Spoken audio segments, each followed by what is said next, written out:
दोस्तों आप AMD के प्रोसेसर के बारे में तो जानते ही होंगे, इस समय क्या उधम मचा रखा है इन सभी ने मार्केट में।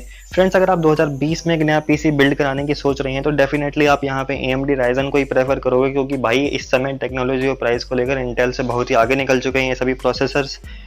बहुत रिसर्च करने के बाद में यहाँ पे मैंने 5 AMD के प्रोसेसर को फाइनलाइज किया जो कि आपके लिए बेस्ट बजट प्रोसेसर साबित होने वाले हैं 10,000 की रेंज में, जो कि आप किसी भी पर्पस के लिए पीसी बिल्ड करवाएं, चाहे गेमिंग हो चाहे एडिटिंग, फुली आप इससे सेटिस्फाइड हो जाएंगे। लेकिन इससे पहले अगर आपने हमारे चैनल को सब्सक्राइब नहीं किया तो जल्दी से सब्सक्राइब करके इस बेल आइकन को भी जल्दी से क्लिक कर लीजिए और जल्दी से इस वीडियो को हम स्टार्ट कर लेते हैं।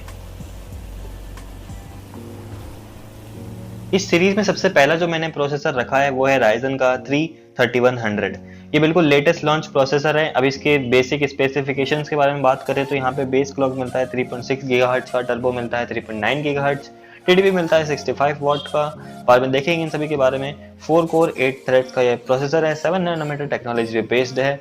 यहाँ पे L3 कैश मिलता है 16 MB और SMT यहाँ पे इनेबल्ड है। इसके बारे में भी बात करेंगे।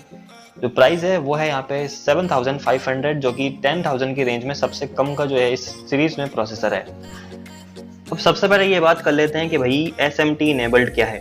देखिए, इंटेल के प्रोसेसर में आप जानते होंगे एक फीचर आता है हाइपर थ्रेडिंग। इसमें क्या होता है कि अगर आप किसी भी प्रोसेसर को लेते हैं जिसके अंदर मान लीजिए कि 4 कोर्स हैं, अगर उसके अंदर हाइपर थ्रेडिंग या फिर कहें साइमल्टेनियस मल्टी थ्रेडिंग होती है तो ऐसे में वो 4 कोर्स 4 से ज्यादा कोर्स की तरह यूज में आती है। अब इंटेल के अंदर इसी फीचर को बोलते हैं हाइपर थ्रेडिंग और AMD Ryzen में इसी फीचर को कहा जाता है साइमल्टेनियस मल्टी थ्रेडिंग। इस फीचर की वजह से ही जो ये Ryzen 3100 है ये बहुत ज़्यादा पॉपुलर हो रहा है, क्योंकि इस साइमल्टेनियस मल्टी थ्रेडिंग की वजह से जो एडिटिंग होती है वो बहुत ज़्यादा अच्छी होती है। क्योंकि एडिटिंग में जो होता है बैकग्राउंड में बहुत सारी प्रोसेसर चलती है जो कि साइमल्टेनियस मल्टी थ्रेडिंग से ही अच्छे से किया जा सकता है। अब जो अगला प्रोसेसर है वो भी इसी का ही अपग्रेडेड वर्जन है, वो है Ryzen 3 का 3100X। ये भी लेटेस्ट लॉन्च किया गया है, 4 कोर और 8 थ्रेड्स के साथ में आता है। यहाँ पर बस आपको जो बेस फ्रीक्वेंसी है वो 3.1 गीगाहर्ट्ज की मिलती है, जिससे आप ओवरक्लॉक कर सकते हो 4.3 गीगाहर्ट्ज तक। तो यहाँ पे थोड़ा सा ये गीगाहर्ट्ज का थोड़ा सा अंतर ज्यादा है, इस वजह से इसे आप चूज कर सकते हो Ryzen 3100 के ऊपर। अब यहाँ पर जो है इंटीग्रेटेड ग्राफिक्स में पहले Ryzen दोनों ही प्रोसेसर के अंदर इंटीग्रेटेड ग्राफिक्स आपको नहीं मिलता है। इससे क्या है, कुछ बुरा नहीं होने वाला, क्योंकि भाई देखो, अगर आप इतना पैसा प्रोसेसर के ऊपर खर्च कर रहे हो तो आप एक्सटर्नल ग्राफिक्स कार्ड भी ले सकते हो, ठीक है। तो वो कोई बुरी बात नहीं है। यहाँ पे आपको टीडीपी वही 65 वॉट का मिलता है। अप्रॉक्स इसकी जो रेंज है वो 9,000 रुपीज के आसपास मैंने देखी है अलग अलग साइट्स पे। तो अगर आपको क्लॉक स्पीड ज्यादा चाहिए हो तो आप इस प्रोसेसर को प्रेफर कर सकते हो। अब जो अगला प्रोसेसर है वो है Ryzen 5 का 1600, 14 नैनोमीटर पे बेस्ड है। फर्स्ट जनरेशन का प्रोसेसर है। यहाँ पे 6 कोर और 12 थ्रेड्स मिलती है। अब भाई फर्स्ट जनरेशन का देख के आप ये मत समझिएगा भाई इसकी स्पीड कम होगी, इसके अंदर साइमल्टेनियस मल्टी थ्रेडिंग आपको मिलती है जिसकी वजह से एडिटिंग बहुत गजब की होती है। खैर, जो इसकी फ्रीक्वेंसी है वो थोड़ी सी कम है। यहाँ पे 3.2 गीगाहर्ट्ज की फ्रीक्वेंसी मिलती है। अगर आप इसे ओवरक्लॉक कर लो तो थोड़ा सा अच्छा रहेगा, क्योंकि ओवरक्लॉक करने के बाद में यहाँ पे 3.6 गीगाहर्ट्ज तक की हो जाती है। इसका प्राइस जो है वो 8,500 रुपीज है, जो कि बिल्कुल नॉर्मल प्राइस है। जो अगला प्रोसेसर है इस सीरीज में वो है Ryzen 5 का 3500। ये थर्ड जनरेशन का प्रोसेसर है। इसके अंदर 7 नैनोमीटर की टेक्नोलॉजी यूज की गई है। इसकी जो क्लॉक है वो है 3.6 गीगाहर्ट्ज की और इसे आप ओवरक्लॉक कर सकते हो 4.1 गीगाहर्ट्ज तक। अब मैं आपको बता देता हूँ कि ये जो प्रोसेसर है इसकी सिंगल कोर परफॉर्मेंस बहुत अच्छी है। भाई इसकी सिंगल कोर परफॉर्मेंस आप देख लीजिए नेट पर सर्च करके, i5 के 9400F के लगभग इक्वल है।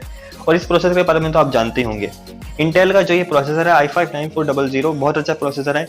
6 कोर और 6 थ्रेड जो है आपको Ryzen 5 3500 के अंदर मिल जाती है। मल्टी थ्रेडिंग इसकी सही नहीं है, लेकिन अगर आप गेमिंग परफॉर्मेंस की बात कीजिए, अगर आप यहाँ पे सिंगल परफॉर्मेंस की बात कीजिए, सिंगल कोर परफॉर्मेंस की, तो यहाँ पे बहुत अच्छी है।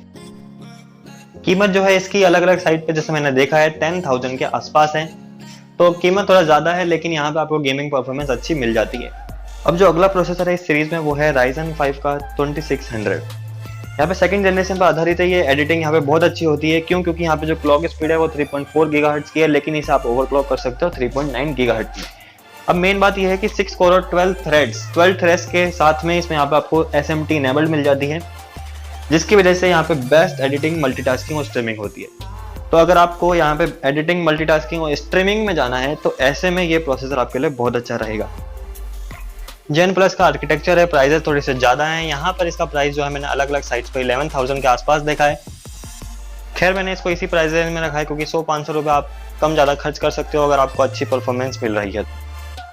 तो ये कुछ प्रोसेसर से बजट रेंज के जिन्हें आप खरीद सकते हो अगर आपको अच्छी गेमिंग और एडिटिंग करनी है, स्ट्रीमिंग करनी है। तो thanks for watching this video. जय हिंद, जय भारत।